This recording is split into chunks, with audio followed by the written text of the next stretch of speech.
বলছি যে আপনি এইটাতে পা দেয়া মাত্রই আপনি প্রমাণ প্রতারিত হবেন।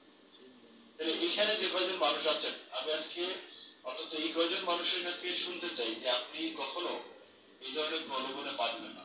দিবেন? না। ঠিক তো?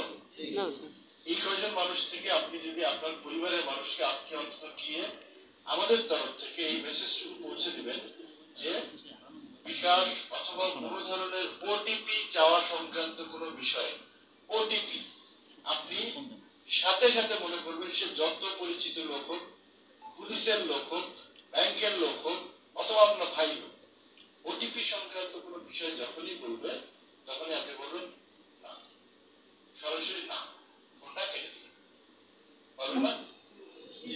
জি স্যার। অনেক ধন্যবাদ। আপনারা এটা কিন্তু বাকি সবার মধ্যে আপনার বাড়িতে যে কয়জন আছেন আজকে কিন্তু ইয়ে করবেন, কারণ এটা শুনে যাওয়ার পরে তারপরেও যদি আপনার আত্মীয় স্বজন কেউ যদি প্রতারিত হয় তাহলে আপনার কিন্তু খুব দুঃখ লাগবে যে আপনি শুনে গিয়েছিলেন কিন্তু আপনি এই জিনিসটা তাদেরকে বলেননি। তো আপনাদেরকে ধন্যবাদ, আপনারা কষ্ট করে এসেছেন এবং আপনাদের এই মোবাইলগুলি আমরা খুব চেষ্টা করি এই কারণে যে আমাদের কাছে একটা জিনিস মনে হয়, মোবাইল অথবা কোনো কিছু শখের জিনিস যেটা মানুষ প্যাশন নিয়ে কাজ করে, একটা সাইকেল অথবা মোবাইল, এগুলো খুব শখ করে কিনে। শখের জিনিসটা যখন হারিয়ে যায় খুব ব্যথা অনুভব হয়, অন্তরের ভীষণ রকমের কষ্ট লাগে, দাগ কেটে যায়, মোবাইলটা হারিয়ে গেল।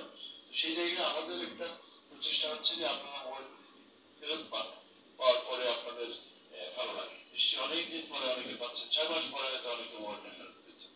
তাহলে আমার সেটা আশাই ছেড়ে দিয়েছিলেন আপনি হয়তো। সেরকম একটি জায়গায় আশা ছেড়ে দেওয়া একটা জিনিস আবার যখন আপনি আপনার হাতে পাচ্ছেন, নিশ্চয়ই আপনাদের একটা ভালো লাগার জায়গাটা আছে। সেই ভালো লাগার জায়গাটা তৈরি করার জন্য কিন্তু আমাদের এই নিরন্তর পরিশ্রম, সেই পরিশ্রমটা আমরা করে যাই, আমরা করে যাব। আপনাদের সকলকে ধন্যবাদ জানাচ্ছি দর্শক আসার জন্য। ধন্যবাদ সকলকে।